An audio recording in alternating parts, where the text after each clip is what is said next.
Commission దందా మీది, liquor దందా మీది, కాళేశ్వరం దందా మీది, మిషన్ భగీరథలో స్కామ్ మీది, గొర్రెల స్కామ్ మీది, బర్ల స్కామ్ మీది.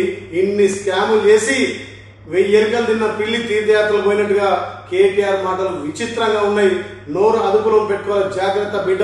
మళ్ళొక్కసారి మా రాష్ట్ర ముఖ్యమంత్రి కానీ, మా ఉమ్మడి నల్గొండ జిల్లా మంత్రుల గురించి కానీ, మా ఎమ్మెల్యే గురించి మాట్లాడితే నోరులో యాసిడ్ పోసి కడగాల్సి వస్తుంది. జాగ్రత్త కేటీఆర్. నల్లగొండ అంటే ఉద్యమాల గడ్డ, పోరాటాల గడ్డ. నల్లగొండ బిడ్డలను ఒక్కసారి నువ్వు మాట్లాడే ముందు నోరు అదుపులో మాట్లాడుకోవాలని కేటీఆర్ గారిని హెచ్చరిస్తున్నాం. మా గౌరవ ముఖ్యమంత్రి ప్రజాపాలన ద్వారా ఇవాళ మేము ఇచ్చినటువంటి హామీలు అమలు చేసుట్లో ముందుంజలో ఉన్నాం. ఇవాళ మీరు మర్చిపోయినటువంటి సంక్షేమాలు, అభివృద్ధి మా ముఖ్యమంత్రి మా మంత్రులు చేస్తుంటే ఓర్వలేక ఈ చిల్లర మల్ల రాజకీయం చేస్తున్నాం. తస్మాత్ జాగ్రత్త కేటీఆర్. మళ్ళొక్కసారి మా మంత్రి గురించి కానీ, మా ముఖ్యమంత్రి గురించి కానీ, మా ఎమ్మెల్యే గురించి మాట్లాడే నైతిక విలువ లేవు. మాట్లాడితే నోల్గా. ఈరోజు టీఆర్ఎస్ వర్కింగ్ ప్రెసిడెంట్ కేటీఆర్ గారు నల్లగొండలో మాట్లాడిన మాట చూస్తుంటే తెలంగాణ ప్రజలు ముక్కు మీద వేలేసుకుంటున్నట్టుగా మాట్లాడుతుంటూ అధికారం కోల్పోయిన మదంతో కేటీఆర్ గారు మాట్లాడుతున్న మాటలు పిచ్చెక్కి మాట్లాడుతున్నాడు. ఇక తెలంగాణలో గౌరవ ముఖ్యమంత్రి రేవంత్ రెడ్డి గారి నాయకత్వాన ఒకవైపు అభివృద్ధి, ఒకవైపు సంక్షేమం జరుగుతుంటే ఇవాళ నల్లగొండలకు వచ్చి అవాక్కులు చెవాక్కులు మాట్లాడుతున్న కేటీఆర్ నోరు అదుపులో పెట్టుకుని మాట్లాడమని చెప్తున్నాం.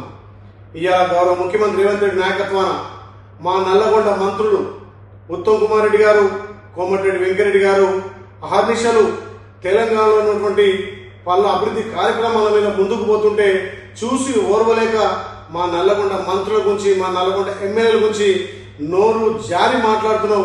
తస్మాత్ జాగ్రత్త. ఇవాళ మా ఉత్తమ్ కుమార్ రెడ్డి గారు నీటిపారుదల శాఖ, అదేవిధంగా పౌరసరఫరా శాఖను ముందుకు తీసుకువెళ్లి ఇవాళ తెలంగాణలో ప్రాజెక్టులన్నీ కూడా ముందుకు పోయే విధంగా అహర్నిశలు జలసౌధలో తన నివాసంలో రివ్యూలు పెట్టి ఇవాళ తాగునీటి, సాగునీటి ప్రాజెక్టులను ముందుకు తీసుకుపోతుంటే చూసి ఓర్వలేక ఇవాళ మా ఉత్తమ్ కుమార్ రెడ్డి గారి గురించి మాట్లాడుతున్నాం.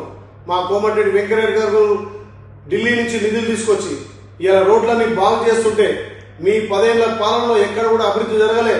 మీ 10 ఏళ్ల పాలనలో మీ నాయన, మీ బావ, మీ చెల్లె దోపిడికి తెలంగాణ గురైపోయింది. ఇవాళ మీరు కట్టిన కాళేశ్వరం కూలేశ్వరంగా తయారైంది. కాళేశ్వరం కూలిపోయిన మా ప్రభుత్వం గౌరవ ముఖ్యమంత్రి రేవంత్ రెడ్డి గారి నాయకత్వాన, ఇరిగేషన్ శాఖ మంత్రులు ఉత్తమ్ కుమార్ రెడ్డి నాయకత్వాన ఇవాళ దేశంలోనే మొదట తెలంగాణలో పండిన పంట మీ కళ్ళకు కానొస్తలేదా? మీ కాళేశ్వరం కూలిపోయినా ఇవాళ తెలంగాణలో మేము ఎత్తిపోసిన నీళ్ల ద్వారా ఇవాళ పంటలు అధికంగా పండించిన తెలంగాణ రాష్ట్రం ఇవాళ మీ కళ్ళకు కానొస్తలేదని చెప్పి కేటీఆర్ గారిని హెచ్చరిస్తున్నాం. నల్లగొండ మంత్రుల గురించి, నల్లగొండ ఎమ్మెల్యేల గురించి మాట్లాడే నైతిక విలువలు మీకు లేవు. నల్లగొండ అంటే ఇవాళ అన్నం పెట్టే జిల్లాగా తయారైంది. ఇలాంటి చీలించుకోలేక కేటీఆర్ అవాకులు చెవాకులు చేస్తున్నాం. మా గౌరవ ముఖ్యమంత్రి మీరు చేసిన అప్పులు, మీరు చేసిన తప్పులను ఒక్కొక్కటిగా సర్దిద్దుకుంటూ కడుపు కట్టుకొని